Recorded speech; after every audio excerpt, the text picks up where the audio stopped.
नमस्कार दोस्तों। मैं हूं नवीन शर्मा, आपका अपना केमिस्ट्री टीचर। और आज हम लोग बात करेंगे मोल कॉन्सेप्ट के बारे में।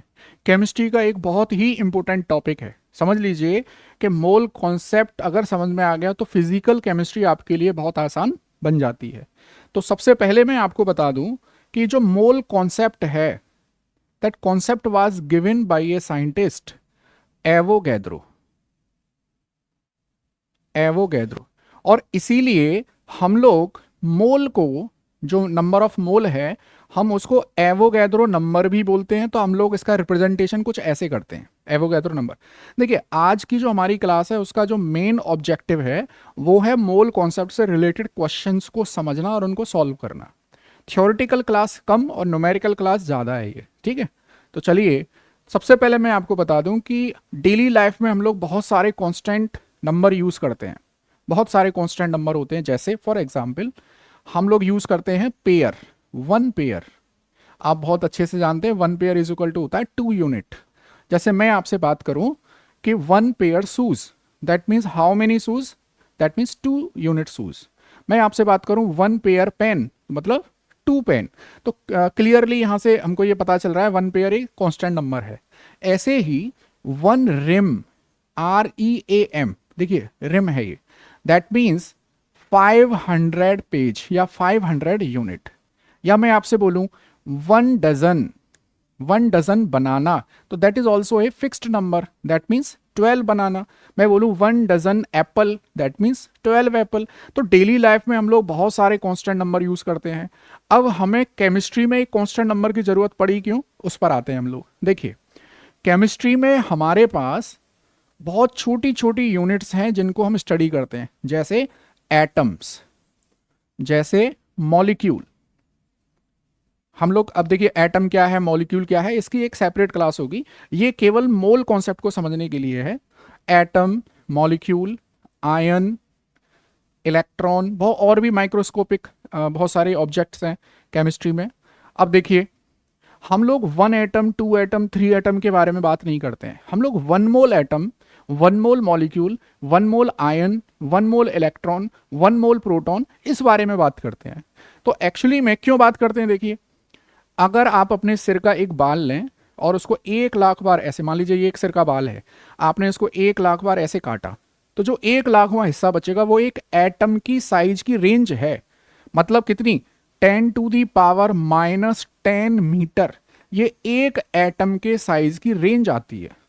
अब आप समझ लीजिए, एक एटम इतना छोटा है तो 1, 2, 3 हजार एटम, 10,000 एटम से हमारा कोई लेना देना नहीं है। हम उनको कलेक्ट नहीं कर पाएंगे, हम उनको देख नहीं पाएंगे, हम उनका वेट भी पता नहीं कर पाएंगे।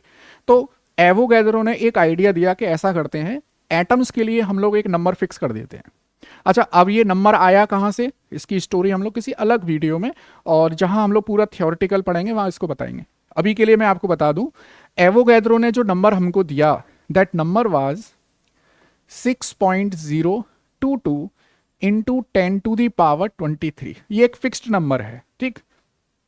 अगर मैं आपसे बोलूं 1 मोल atom, that means how many atoms, 6.022 into 10⁻23 atoms. मैं बोलूं 1 मोल मॉलिक्यूल, 6.022 इंटू 10⁻23 मॉलिक्यूल्स। अब मैं इसको समराइज कर दूं, 1 mole of anything, that means 6.022 into 10⁻23 of that thing.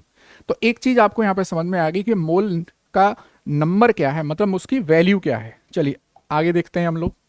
अब मोल कॉन्सेप्ट में कुछ इंपॉर्टेंट टर्म्स की जरूरत पड़ती है न्यूमेरिकल्स करने के लिए, तो वो मैं आपको यहां बताता हूं। सबसे पहले आता है, देखिए, एटॉमिक मास, एटॉमिक वेट। ये क्या है, देखो, अगर मैं एटम का वेट, एटॉमिक मास का मतलब है एटम का वेट या एटम का मास, ठीक। अगर हम एक अकेला एटम लें और उसका वेट कैलकुलेट करने जाएं तो ये बड़ा मुश्किल काम है।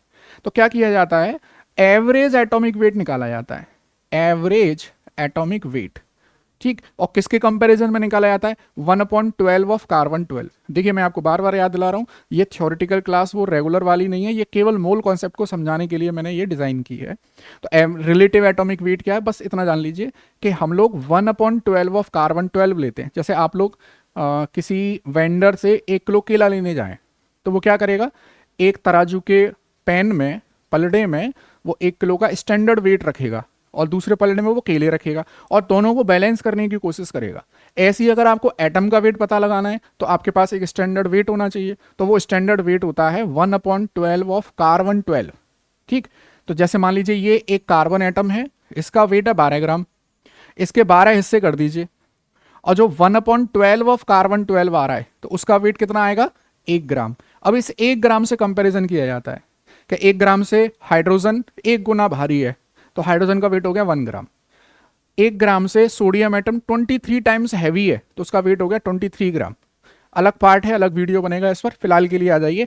एटम के वेट को एटॉमिक वेट या एटॉमिक मास कहते हैं। अब एक चीज समझिए आप, एक और इंपॉर्टेंट पॉइंट आता है, देखो यहां एटॉमिक मास यूनिट, या हम लोग इसको लिखते हैं यूनिट, या हम लोग इसको सिंपल यू से डिनोट करते हैं। इसका क्या मतलब है अब आएगा समझ में।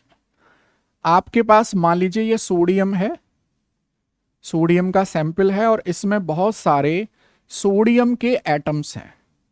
ठीक है, अगर इन सोडियम के एटम की संख्या 1 मोल है, 6.022 इंटू 10 की पावर 23 सोडियम एटम्स आपको दिए गए हैं और इनका वेट जब पता किया गया तो ये वेट निकल कर आता है 23 ग्राम। ठीक, जब भी किसी एलिमेंट के 1 मोल एटम का जो वेट आता है वही उसका एटॉमिक वेट माना जाता है। जैसे 1 मोल कार्बन एटम का जो वेट है that is atomic weight of carbon, that is 12 gram. 1 mole hydrogen atom का जो वेट है दैट इज 1 ग्राम। फिक्स कर दिया गया है, एवोगैड्रो ने इसको फिक्स कर दिया।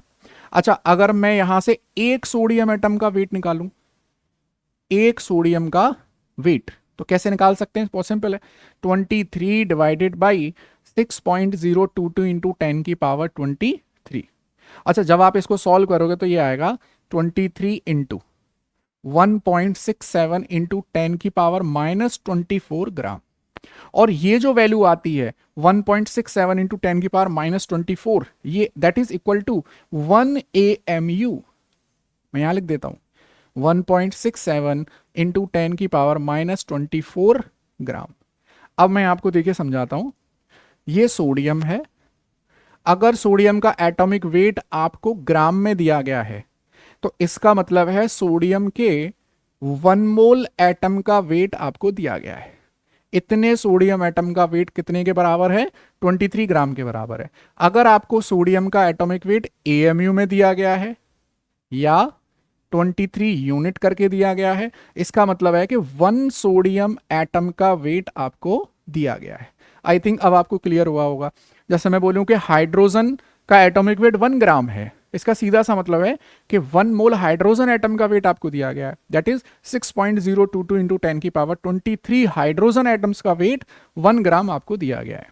अगर आप एक हाइड्रोजन का वेट निकालोगे तो that will be equal to 1 AMU या 1 यूनिट। अगर 1 मोल हाइड्रोजन एटम का निकालोगे तो आएगा 1 ग्राम। बात आ रही है समझ में आपको। चलिए अब देखिए, यहां पर एक और टर्म था मॉलिक्यूलर मास। तो जैसे हमने एटम का मास निकाला, ऐसे ही अब हम क्या निकालेंगे, मॉलिक्यूलर मास। जैसे आपके पास CO2 है, दैट इज मॉलिक्यूल।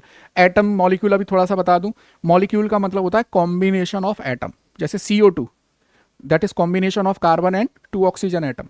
तो देखिए, कार्बन का एटॉमिक वेट है 12 ग्राम, एक ऑक्सीजन एटम का वेट है 16 ग्राम और मल्टीप्लाइड बाई 2। अब एक चीज देखना आप, मैंने यहां पे एटॉमिक वेट ग्राम में लिखा है, इसका मतलब मैं मोलर एटॉमिक मास लिख रहा हूं। अगर मैं यहां लिखता कार्बन का वेट 12 AMU तो मैं लिखता एटॉमिक मास यूनिट। एक सिंगल कार्बन का एटम का वेट होता है 12 U या 12 AMU। तो यहां पे मैं ग्राम एटॉमिक वेट यूज कर रहा हूं, मतलब 1 मोल कार्बन की बात कर रहा हूं। अब यहां पे टोटल करोगे तो ये आएगा 44 ग्राम। देखिए अब 44 ग्राम का मतलब है कि 1 मोल CO2 का वेट आपको दिया गया है। और अगर ये निकाला जाता 44 AMU तो इसका सीधा सा मतलब था एक CO2 मॉलिक्यूल का वेट आपको दिया गया है। आई थिंक आपको क्लियर हुआ होगा। अगर आपको एटॉमिक वेट ग्राम में दिया गया है, 1 मोल एटम का वेट दिया गया है। अगर आपको यूनिट में दिया गया है, एटॉमिक मास यूनिट में दिया गया है, तो सीधा सा मतलब है कि वो एक एटम का वेट दिया गया है। ठीक, अगर मॉलिक्यूलर मास की बात करें तो यही सेम चीज है। जैसे CO2 का मॉलिक्यूलर वेट आपको 44 ग्राम दिया गया तो समझ लेना 1 मोल CO2 का वेट है। अगर CO2 का मॉलिक्यूलर वेट 44 AMU दिया गया तो समझ लेना 1 मॉलिक्यूल ऑफ CO2 का वेट आपको दिया गया है। चलिए आगे बढ़ते हैं। मॉलिक्यूलर वेट अभी समझाया मैंने आपको। जैसे एक और एग्जांपल लेके बता दूं, मैंने लिखा NaOH, सोडियम का एटॉमिक वेट आप जानते हैं, मान लीजिए मैं लिख दूं 23 ग्राम, पता है आपको। ऑक्सीजन का 16 ग्राम, हाइड्रोजन का 1 ग्राम, इन सब का क्या कर दीजिए, टोटल कर दीजिए, कितना आ गया 44 ग्राम। अगर आपको सोडियम का मॉलिक्यूलर वेट 40 ग्राम में दिया गया है तो इसका मतलब आपको 1 मोल NaOH मॉलिक्यूल का या कंपाउंड का वेट आपको दिया गया है 40 ग्राम। ठीक है, आ जाइए नेक्स्ट स्लाइड पर। मोलर मास वही हमने डिस्कस किया अभी। अब देखिए, अब हम लोग इसको कैलकुलेशन में कैसे यूज करते हैं उस बात को समझिए आप। कैलकुलेशन में हम लोग कैसे यूज करेंगे, देखिए यहां से इंपॉर्टेंट कैलकुलेशन वाला पार्ट स्टार्ट होता है। आपको केमिस्ट्री में सैंपल दिया जाएगा, सैंपल। देखिए बहुत बेसिक से मैं आपको ये चीजें पढ़ा रहा हूं, बहुत जल्दी नहीं है। मोल कॉन्सेप्ट अगर आपने एक बार समझ लिया तो किसी भी लेवल का क्वेश्चन आ जाए आपसे गलत नहीं होगा। मोल कॉन्सेप्ट गलत क्यों होता है, क्योंकि आप क्वेश्चन में इमेजिन ही नहीं कर पाते कि एटम पूछा है, मॉलिक्यूल पूछा है, कभी वॉल्यूम पूछ लिया है, कभी नंबर ऑफ एटम्स पूछ लिया है, तो उसमें कंफ्यूजन रहता है। एक बार थोड़ा सा टाइम देकर इस वीडियो को देखिए, फिर आप उसके बाद मोल्स के क्वेश्चन करिए, आपको बहुत मजा आएगा। आपको जो सैंपल दिया जाता है क्वेश्चन में, वो सैंपल देखो, या तो दिया जाएगा वेट, और ध्यान से देखना वेट। अच्छा, वेट दिया जाएगा, या तो वो दिया जाएगा ग्राम में, या वो दिया जाएगा आपको किलोग्राम में, इस तरह से। अच्छा, सैंपल का या तो आपको दिया जाएगा वॉल्यूम, वॉल्यूम दिया जाएगा, वो वॉल्यूम या तो ml में होगा या वॉल्यूम लीटर में होगा। ठीक है, और एक तीसरी चीज और, या आपको उस सैंपल में कितने पार्टिकल प्रेजेंट हैं वो दिए जाएंगे, नंबर ऑफ पार्टिकल्स। अच्छा, पार्टिकल्स में एटम भी आते हैं और मॉलिक्यूल भी आते हैं, एटम और मॉलिक्यूल दोनों आते हैं। आपको जब भी मोल से रिलेटेड क्वेश्चन दिया जाएगा तो सैंपल दिया जाएगा। सैंपल में ये 3 कंडीशन है, this is condition A, this is condition B and this is condition C. ठीक है, अब आप मोल तक कैसे पहुंचते हैं वो मैं आपको क्लियर कर रहा हूं। आपको एक चीज पता है कि 1 मोल किसी भी एटम का जो वेट होता है वो उसके एटॉमिक वेट के बराबर होता है। अब ऐसे समझिए, अब मैं फॉर्मूला बना रहा हूं, देखो देखिए, मैं यहां पे लिखता हूं calculation of number of moles, calculation of number of moles. पहले है ए, देखना ए कंडीशन क्या है, व्हेन वेट इज गिवन, जब आपको सैंपल का वेट दिया जाए, व्हेन वेट इज गिवन। देखना व्हेन वेट इज गिवन, जैसे मान के चलिए आपको 20 ग्राम ऑफ NaOH दिया गया, 20 ग्राम ऑफ NaOH। अब आपको इसमें नंबर ऑफ मोल्स पता करने हैं।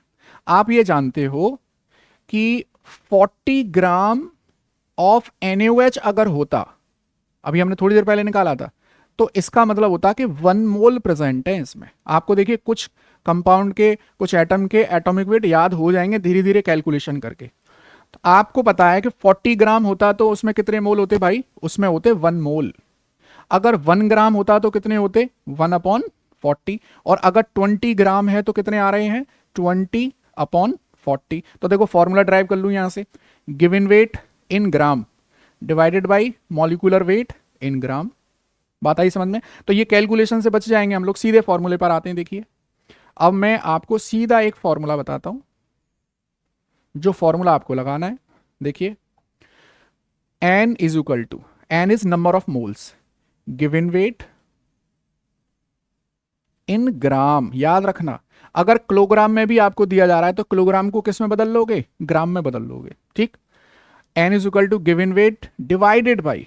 अब देखिए अगर वो सैंपल या तो एटॉमिक फॉर्म में होगा या वो मॉलिक्यूलर फॉर्म में होगा। अगर वो एटॉमिक फॉर्म में है तो नीचे क्या आएगा, एटॉमिक वेट इन ग्राम। और अगर वो मॉलिक्यूलर फॉर्म में है तो फॉर्मूला कुछ ऐसे हो जाएगा, गिवन वेट, हम लोग न्यूमेरिकल करेंगे तब ये चीज़ें क्लियर हो जाएंगी आपको।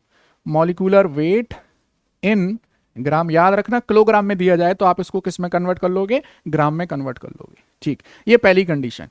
अब आ जाइए दूसरी B condition, when number of particles are given. देखिए आपको इतने सिंप्लीफाइड तरीके से नहीं पढ़ाएगा कोई, टाइम देकर अच्छे से नोट्स बना लेना इसके।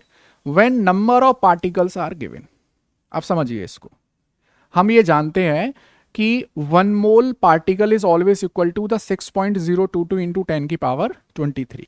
अच्छा, हम ये भी जानते हैं कि बार बार 6.022 इंटू 10 की पावर 23 बोलना थोड़ा सा लेंथी है, तो मैं क्या करता हूं, इसकी जगह पर एवोगैड्रो नंबर NA भी लिख सकता हूं। एवोगैड्रो नंबर, N कैपिटल है, A कैपिटल है, याद रखना, स्मॉल मत कर देना। कैपिटल N कर दो आप और स्मॉल A कर दो, ये तो सोडियम हो जाएगा। कैपिटल N और उसके सबस्क्रिप्ट में नीचे कैपिटल A। चलिए, तो when number of particles are given, अब हम इसके लिए क्या फॉर्मूला बनाएंगे, देखो अब आप ये जानते हो, देखिए कि 6.022 इंटू 10 की पावर 23 पार्टिकल्स होते हैं तो कितने मोल आते हैं, 1। अगर मान लीजिए x पार्टिकल है वहां तो कितने आ जाएंगे, 1/6.022 इंटू 10 की पावर 23 और मल्टीप्लाइड बाई x।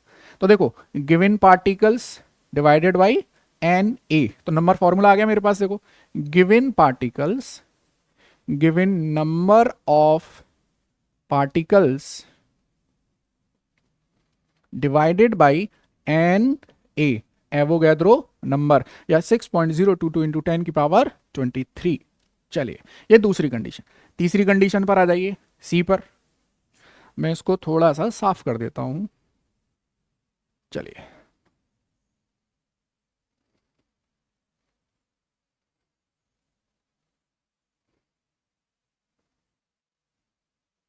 और इसको शिफ्ट कर दूं इधर।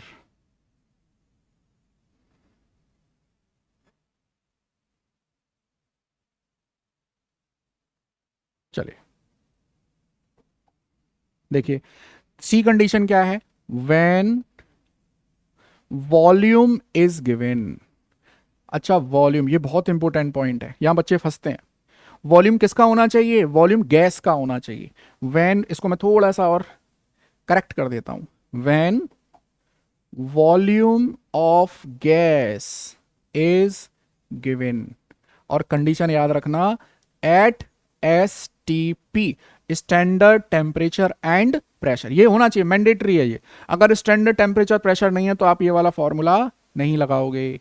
चलिए, तो when volume of gas is given, अब याद रखिए साइंटिस्ट ने यहां पर हमको फिक्स एक अमाउंट दिया है कि 1 mole of any gas, 1 mole CO2, 1 mole oxygen, 1 mole ammonia, 1 mole nitrogen, 1 mole hydrogen, 1 mole ammonia, sulphur di, any gas at STP, अगर उसका 1 मोल है, that means its volume is always equal to 22.4 litre.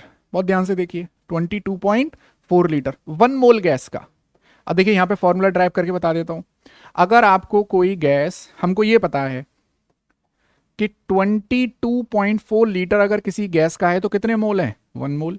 अगर मान लीजिए वहां पर V volume दिया गया है तो कितने होंगे, देखो 1 divided by 22.4 multiplied by V, तो गिवन वॉल्यूम इन लीटर, और नीचे आएगा 22.4 लीटर। तो फॉर्मूला बना दूं डायरेक्ट, N बराबर गिवन वॉल्यूम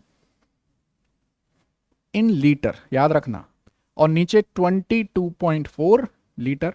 अच्छा, कभी क्वेश्चन में वैरायटी मिलेगी, गिवन वॉल्यूम मिलीलीटर में दिया जाएगा, गिवन वॉल्यूम इन मिलीलीटर, तो आप क्या करिए, नीचे 22.4 लीटर को मिलीलीटर में कर दीजिए, तो आपके पास एक नया फॉर्मूला आ जाएगा, गिवन वॉल्यूम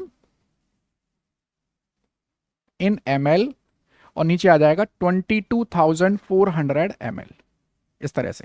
अच्छा, अब एक थोड़ा सा एक ट्रिकी क्वेश्चन आता है, what is the unit of mole. ठीक, तो यूनिट इटसेल्फ है unit, sorry mole itself a unit. आप पढ़ते हैं वो 7 standard unit of 7 SI units आती हैं, उसमें 7 वाली जो है वो क्या है, अमाउंट ऑफ सब्सटेंस, मोल ही तो है, तो मोल इटसेल्फ ए यूनिट, याद रखना, मोल की कोई यूनिट नहीं है, मोल खुद एक यूनिट है। तो ये मेरे पास ये 3 कंडीशन आ गई हैं दादा। आपको सैंपल मिलेगा, सैंपल का वेट दिया जा सकता है, नंबर ऑफ पार्टिकल दिए जा सकते हैं, वॉल्यूम दिया जा सकता है। ठीक है, ये 3 केस मिलेंगे, इसके अलावा कोई चौथा केस नहीं मिलेगा। क्वेश्चंस पर आते हैं सीधे।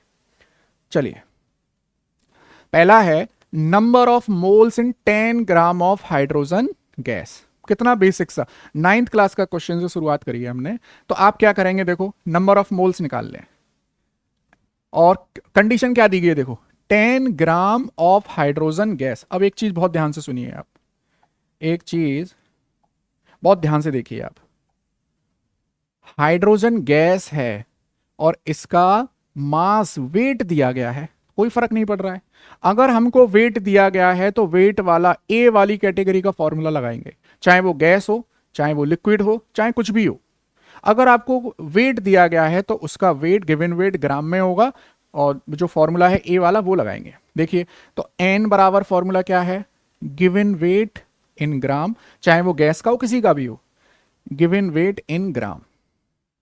और नीचे क्या, अच्छा हाइड्रोजन गैस है H2, आप जानते हैं एटम है या मॉलिक्यूल, दिस इज मॉलिक्यूल। तो नीचे क्या आएगा, मॉलिक्यूलर वेट, ये लीजिए मॉलिक्यूलर वेट किस में आना चाहिए, ग्राम में। तो n बराबर गिवन वेट कितना है 10 ग्राम, मॉलिक्यूलर वेट कितना है 2 ग्राम, कितना आ गया, नंबर ऑफ मोल्स कितने आ गए 5 मोल्स। कितना सिंपल क्वेश्चन है, 9th क्लास का क्वेश्चन है ये।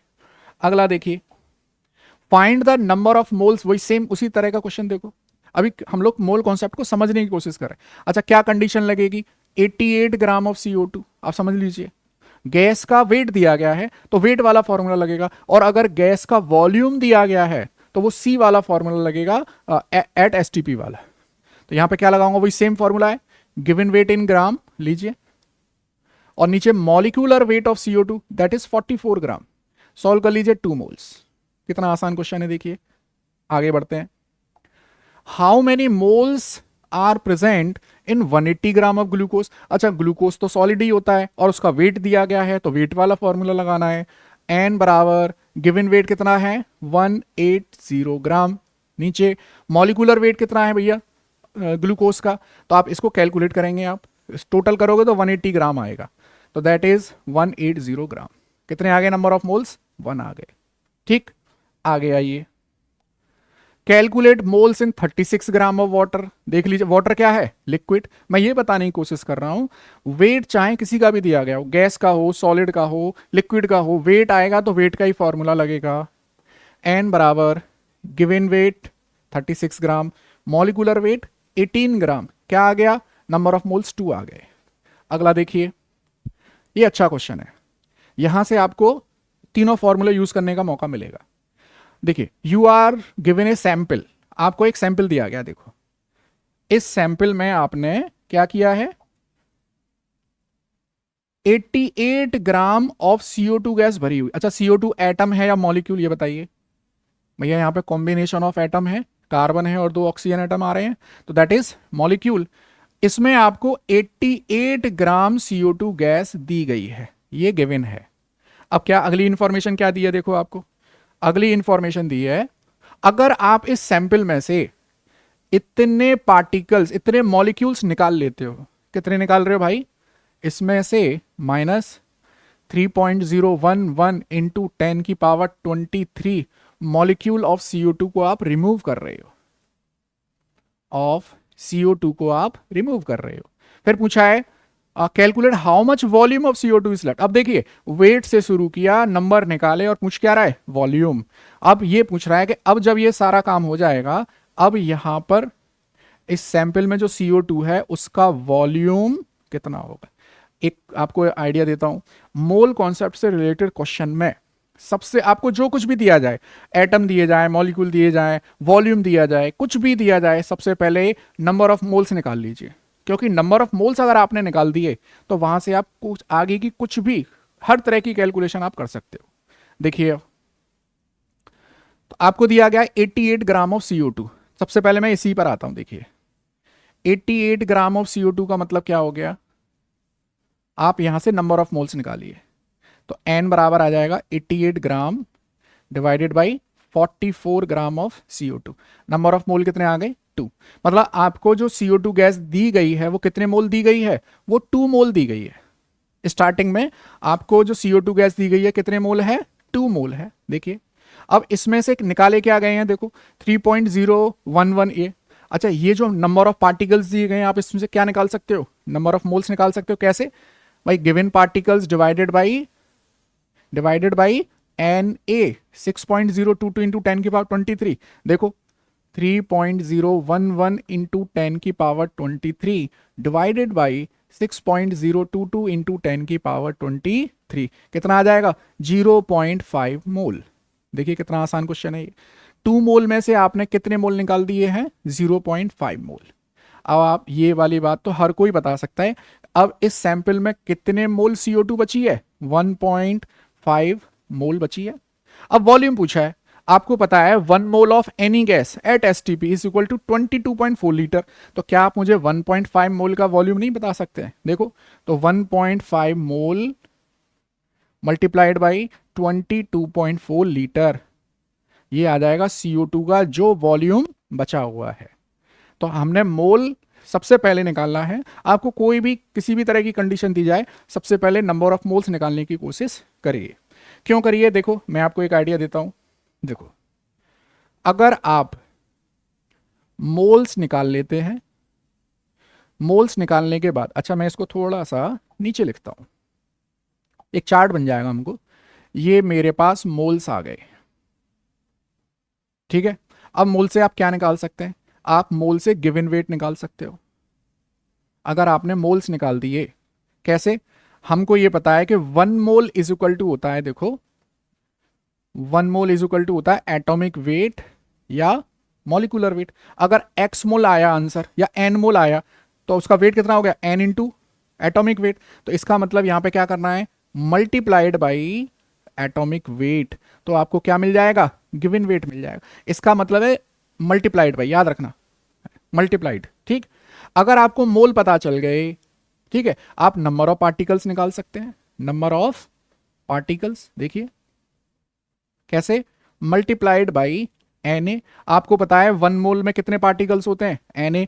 तो n मोल में कितने होंगे, मल्टीप्लाइड बाई इस कर दीजिए। ऐसे ही अगर आपको मोल्स पता है तो आप वॉल्यूम ऑफ गैस भी निकाल सकते हो। वॉल्यूम ऑफ गैस क्या करोगे, मल्टीप्लाइड बाई 22.4 लीटर। अच्छा, अब इस इंफॉर्मेशन से आप रिवर्स भी जा सकते हो। देखो अगर आपको गिवन वेट दिया गया है और मोल्स निकालने तो क्या करोगे, डिवाइडेड बाई एटॉमिक वेट।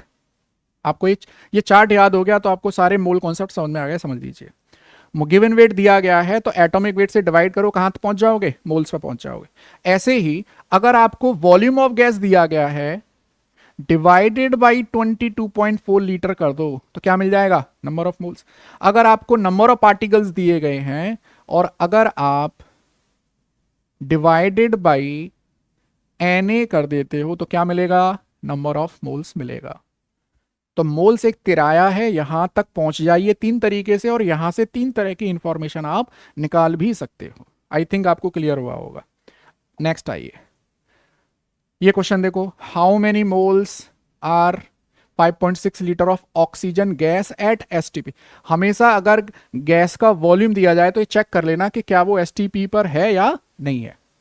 तो देखो n बराबर, फॉर्मूला याद है आपको, given volume in litre divided by 22.4 litre, n is equal to 5.6 divided by 22.4। Solve कर लीजिए, 1/4 0.25। ठीक है, अगला क्वेश्चन देखिए, find the number of moles. बहुत सिंपल सा है, नंबर ऑफ पार्टिकल्स दिए गए देखो आपको, डिवाइडेड बाई 6.022 इंटू 10 की पावर 23। तो आपको नंबर ऑफ मोल्स निकल कर आ गए 1। अगला देखिए, नंबर ऑफ मोल्स, उसी तरह का क्वेश्चन है ये, आगे बढ़ते हैं। ये अच्छा क्वेश्चन आ गया, ये क्वेश्चन आ गया आपका एनसीईआरटी एक्सरसाइज का। अब देखिए मैं थोड़ी सी हिंट दूं पहले आपको, थोड़ा सा एक आइडिया देता हूं। देखिए अगर आपको मोल पता चल जाए, मोल, और मोल पता लगाने के 3 तरीके हैं। देखिए याद रखना, सक्सेस का कोई शॉर्टकट नहीं होता है। Tomorrow success begins today. अगर कल सफल होना चाहते हैं तो आपको आज ही मेहनत करनी पड़ेगी, और मेहनत का, हार्ड वर्क का कोई अल्टरनेटिव नहीं है, वो आपको करना पड़ेगा सेल्फ। आप कहीं से कितना भी पढ़ लीजिए, आप फादर ऑफ केमिस्ट्री से क्यों ना पढ़ लीजिए, अगर सेल्फ स्टडी नहीं करोगे, टेक्स्ट बुक नहीं पढ़ोगे, नोट्स नहीं बनाओगे, तो दुनिया की कोई भी ताकत आपको पढ़ा नहीं सकती है। नोट मेकिंग हैबिट होनी ही चाहिए आपकी, क्योंकि नोट में जब लिखोगे तभी तो एग्जाम में लिख पाओगे। बच्चे क्या करते हैं, सामने मोबाइल में क्लास चलाई और उसको सुन रहे हैं, नहीं, सुनिए उसको और साथ में नोट्स बनाइए। नोट मेकिंग हैबिट मैंडेटरी है 11th-12th क्लास के बच्चों के लिए। चलिए, तो हमने क्या किया दादा, हमने मोल्स निकाल लिए, और मोल निकालने के 3 तरीके अभी बताए मैंने। मोल के बाद जो इंफॉर्मेशन आप निकाल सकते हैं that is molecules. Molecules molecules के बाद आप क्या निकाल सकते हैं, एटम, और एटम से छोटा क्या है फिर, इलेक्ट्रॉन प्रोटॉन, कुछ भी निकाल सकते हैं। तो मैं आपको देखो हिरार्की बताता हूं। केमिस्ट्री में मोल जो है वो सबसे बड़ी यूनिट है अमाउंट ऑफ सब्सटेंस की। मोल के बाद आता है मॉलिक्यूल्स, मॉलिक्यूल्स के बाद आते हैं एटम्स, एटम्स के बाद आते हैं इलेक्ट्रॉन्स। तो इसको कैलकुलेट करने का यही सीक्वेंस है। अगर आपने ये सीक्वेंस गड़बड़ कर दिया, और आप करते हैं, इसीलिए तो क्वेश्चन गलत होते हैं मोल कॉन्सेप्ट के, तो ये सीक्वेंस याद रखिए। मोल के बाद कहां पहुंचोगे, मॉलिक्यूल पर, मॉलिक्यूल के बाद कहां पहुंचोगे, एटम्स पर। बच्चे क्या करते हैं, मोल मोल निकाले सीधे कहां पहुंच गए, एटम पर। तो मैं आपको एक छोटा सा क्वेश्चन भी करा दूं, देखो यहीं पर, इससे अलग है वो। आपको क्वेश्चन दिया गया 98 gram of sulphuric acid H2SO4 आपको दिया गया है, तो इसमें बताइए कितने एटम्स आएंगे। तो हमने क्या कर रहा, अच्छा देखो, मोल के क्वेश्चन ऐसे ही बिल्कुल कॉपी में लाइन खींच के बिल्कुल टेबल बनाकर ऐसे करोगे, कभी गलत नहीं होगा क्वेश्चन। तो 98 ग्राम ऑफ H2SO4 है, आपको निकालने नंबर ऑफ मोल्स। तो गिवन वेट कितना है, 98 ग्राम। अच्छा बताइए नीचे एटॉमिक वेट आएगा या मॉलिक्यूलर वेट, बताइए इसको। यहां नीचे क्या आएगा, मॉलिक्यूलर वेट, क्योंकि H2SO4 एक मॉलिक्यूल है, और H2SO4 का मॉलिक्यूलर वेट होता है 98 ग्राम। धीरे धीरे याद हो जाएंगे आपको ये। तो नंबर ऑफ मोल कितने निकल के आए भाई, 1। अच्छा अब एक चीज देखिए, मोल के बाद क्या निकालना है, मॉलिक्यूल, क्योंकि ये जो आपको सैंपल दिया गया है वो मॉलिक्यूलर फॉर्म है। अगर ये एटॉमिक फॉर्म होती, मान लो आपको दिया जाता for example 98 gram of carbon, तो क्या कार्बन मॉलिक्यूलर है, नहीं, एटॉमिक फॉर्म में है, तो आप सीधे मोल के बाद कहां पहुंच जाते, एटम पे पहुंच जाते। लेकिन ये किस फॉर्म में दिया गया है, मॉलिक्यूलर फॉर्म में, तो आपको मोल के बाद कहां पहुंचना चाहिए, मॉलिक्यूल पर पहुंचना चाहिए। आपके पास 1 मोल आ गए। अब आप एक चीज जानते हो, 1 mole of anything is always equal to 6.022 into 10⁻23 of that thing. आपको 1 मोल H2SO4 दिए गए, इसका मतलब आपको 6.022 इंटू 10⁻23 मॉलिक्यूल ऑफ H2SO4 दिए गए हैं। अब आ जाइए एटम पर, देखिए 1 molecule of H2SO4, 1 molecule of H2SO4 में कितने एटम हैं भाई, देखिए 2 हाइड्रोजन 1 सल्फर 4, 2 + 1 3 + 4 7 एटम है टोटल, टोटल 7 एटम। लेकिन आपके पास टोटल मॉलिक्यूल कितने आ रहे हैं, यहां पर देखो जरा, आपके पास आ रहे हैं Na मॉलिक्यूल्स। तो Na मॉलिक्यूल में कितने एटम होंगे, सिंपल सी बात है, 7 Na एटम्स। क्या मेरी बात समझ में आई आपको? आपको सबसे पहले मोल निकालना है, मॉलिक्यूल निकालना है, फिर एटम्स में जाना है। चलिए अब ये वाला क्वेश्चन सॉल्व करते हैं हम। देखिए आपको मैंने अभी थोड़ी देर पहले बताया, मोल लिखना है सबसे पहले, फिर मॉलिक्यूल, फिर उसके बाद एटम, फिर उसके बाद एटम। आ जाइए अब पेन चेंज कर लेते हैं। Number of moles of carbon atom, आपको 3 मोल ऑफ इथेन दिए गए, देखो यहां पर, यहां लिख देता हूं 3 mole of ethane, that means C2H6, ये आपको गिवन है, ठीक है। अच्छा आप देखिए, हमको ये पता है कि 1 मोल में कितने मॉलिक्यूल होते हैं, Na। मैं कैलकुलेशन सिंपल करने के लिए 6.022 इंटू 10⁻23 को Na लिख देता हूं। अच्छा आपको कितने मोल दिए गए भाई, 3Na, तो ये कितना, सॉरी आपको कितने मोल दिए गए हैं, 3 मोल, आपको 3 मोल दिए गए हैं, 3 मोल। इसका मतलब कितने मॉलिक्यूल हो गए, 3Na मॉलिक्यूल हो गए इथेन के, ठीक है भाई। अब चलो यहां पे 1 मॉलिक्यूल ऑफ, अच्छा मैं इसको थोड़ा इधर खिसका देता हूं, ओहो,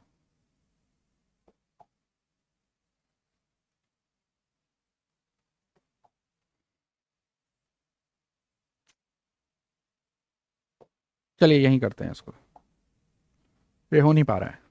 देखिए, तो एटम्स अगर मुझे निकालने हैं, देखिए मोल, मॉलिक्यूल, उसके बाद क्या आएगा एटम। आप मुझे बताइए 1 मॉलिक्यूल ऑफ ईथेन में, 1 मॉलिक्यूल ऑफ ईथेन में टोटल कितने एटम है? 6 हाइड्रोजन, 8 एटम, ठीक है, 8 एटम्स। तो आप मुझे बता सकते हैं 3 Na मॉलिक्यूल में कितने होंगे? 3 Na मॉलिक्यूल में कितने होंगे भाई? 8 multiplied by 3 Na, 24 Na atoms होंगे टोटल होंगे। अच्छा, आप यहां से इंडिविजुअल एटम्स की संख्या भी निकाल सकते हो। जैसे फॉर एग्जांपल आप ये जानते हो कि 1 मॉलिक्यूल ऑफ इथेन में 2 कार्बन एटम है, 2 कार्बन एटम, ठीक। तो 3 Na मॉलिक्यूल में कितने होंगे? देखो, एक मॉलिक्यूल में आ रहे हैं 2, तो 3 Na में कितने होंगे? Multiplied by 3 Na, that mean 6 Na carbon atom, जिसको मैं 6 मोल कार्बन एटम भी बोल सकता हूं। क्या बात समझ में आई आपको? देखिए, अब यहां जाओ, number of moles of hydrogen atom पूछे हैं आपसे। 1 मॉलिक्यूल में कितने हाइड्रोजन एटम है? 6, तो 3 Na में कितने होंगे? 3 Na मल्टीप्लाइड बाई 6, 18 Na या 18 मोल हाइड्रोजन एटम। आई थिंक आपको ये समझ में आया होगा। अगला, ये भी एनसीईआरटी का क्वेश्चन है, calculate the number of atoms. देखिए, ध्यान दीजिए, नंबर ऑफ एटम्स पहला दिया है। देखो, सबसे पहले क्या निकालना है? मोल, फिर क्या निकालना है? मॉलिक्यूल, फिर क्या निकालना है? एटम। ये याद रखिए आप, मोल, मोल के बाद मॉलिक्यूल, मॉलिक्यूल के बाद एटम। चलिए,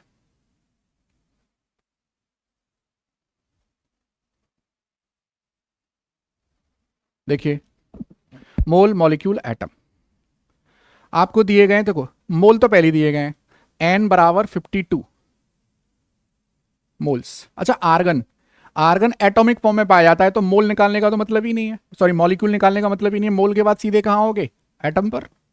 तो आपसे पूछा गया है नंबर ऑफ, अच्छा देखिए, 1 मोल में कितने एटम होते हैं? 1 mole is always equal to Na atom. तो क्या आप मुझे बता सकते हैं 52 मोल में कितने होंगे? अरे भाई, बच्चा भी बता देगा इसको, 52 Na एटम्स, ठीक। आ जाओ, अगला है, ये बहुत अच्छा है, 52 यूनिट। अच्छा, 52 यूनिट ऑफ हीलियम। मैं 52U को AMU भी तो लिख सकता हूं, AMU। देखिए अब, अच्छा, अब आपको जो वेट दिया गया है वो AMU में दिया गया है। याद रखना, जब भी गिवन वेट AMU में दिया जाएगा, आपको डिवाइडेड बाई यहां पर, क्योंकि AMU जो होता है वो इंडिविजुअल एटम्स के वेट में काउंट होता है। जैसे हीलियम का एटॉमिक वेट 4 ग्राम है, 4 ग्राम है, इसका मतलब 1 मोल हीलियम का वेट जो है वो 4 ग्राम है। अगर आपको 4 AMU दिया गया है तो समझ लेना एक हीलियम एटम का वेट दिया गया है। अब आप अंदाजा लगाइए, आपको टोटल वेट दिया गया है 52 यूनिट और एक एटम का वेट दिया गया है 4 यूनिट। तो डिवाइड करोगे, देखो 52 यूनिट डिवाइडेड बाई 1 यूनिट का वेट कितना है? 4 यूनिट। तो आपके पास टोटल कितने एटम आ गए? 13 एटम्स आ गए। ये देखिए, अब आ जाइए अगला, 52 gram of helium. Mole, molecule, atom. देखो, मोल, मॉलिक्यूल तो होगा नहीं क्योंकि नोबेल गैस है, एटॉमिक फॉर्म में है। फिर क्या निकालेंगे? एटम निकालेंगे। ये मैंने क्यों करता हूं ऐसा, कि सीक्वेंस में गलती ना हो। बच्चे क्या करते हैं कि मॉलिक्यूल्स निकालते नहीं, सीधे एटम्स पे पहुंच जाते हैं, वहीं गलती होती है। तो मोल निकाला है, देखो आपने सबसे पहले क्या, कौन सा फॉर्मूला लगाओगे? ए वाला, गिवन वेट इज गिवन। तो देखो 52 ग्राम डिवाइडेड बाई हीलियम का एटॉमिक वेट कितना है? ग्राम में 4। तो आपके पास नंबर ऑफ मोल कितने आ गए? 13। आप जानते हो 1 मोल में कितने एटम होते हैं? 1 mole is equal to Na atom. तो आप मुझे बता सकते हैं 13 मोल में कितने एटम आएंगे भाई? That is 13 Na helium atom. बहुत बेसिक से क्वेश्चन है, मोल कॉन्सेप्ट आए समझ में पहले। इस पे हार्ड हार्ड क्वेश्चन तो कितने भी कर लीजिए, पहले इमेजिन तो करो कि मोल कॉन्सेप्ट में सीक्वेंस क्या चल रहा है। आपको सैंपल दिया गया है, वेट में हो सकता है, पार्टिकल्स में हो सकता है, वॉल्यूम में हो सकता है। वेट में है तो ए फॉर्मूला लगेगा, नंबर ऑफ पार्टिकल्स में दिया गया है तो बी फॉर्मूला लगेगा, वॉल्यूम दिया गया है गैस का, याद रखना गैस होना चाहिए। अगर लिक्विड का वॉल्यूम दिया गया है तो वो फॉर्मूला नहीं लगाओगे, वो केवल गैस का फॉर्मूला है। क्योंकि लिक्विड का वॉल्यूम दिया गया है तो डेंसिटी के साथ मल्टीप्लाई करके उसको वेट बनाइए पहले, फिर ए वाला फॉर्मूला लगेगा, ठीक। तो ये 3 कंडीशन है मोल्स निकालने की। चलिए आगे देखें। तो ये कुछ बेसिक से क्वेश्चन कराए हैं मैंने और आपको मोल कॉन्सेप्ट समझाने की कोशिश करी है। अगर आपको ये वीडियो अच्छा लगता है तो इसको लाइक करिए, शेयर करिए और फॉलो करिए chemistry with Naveen sir. Thank you.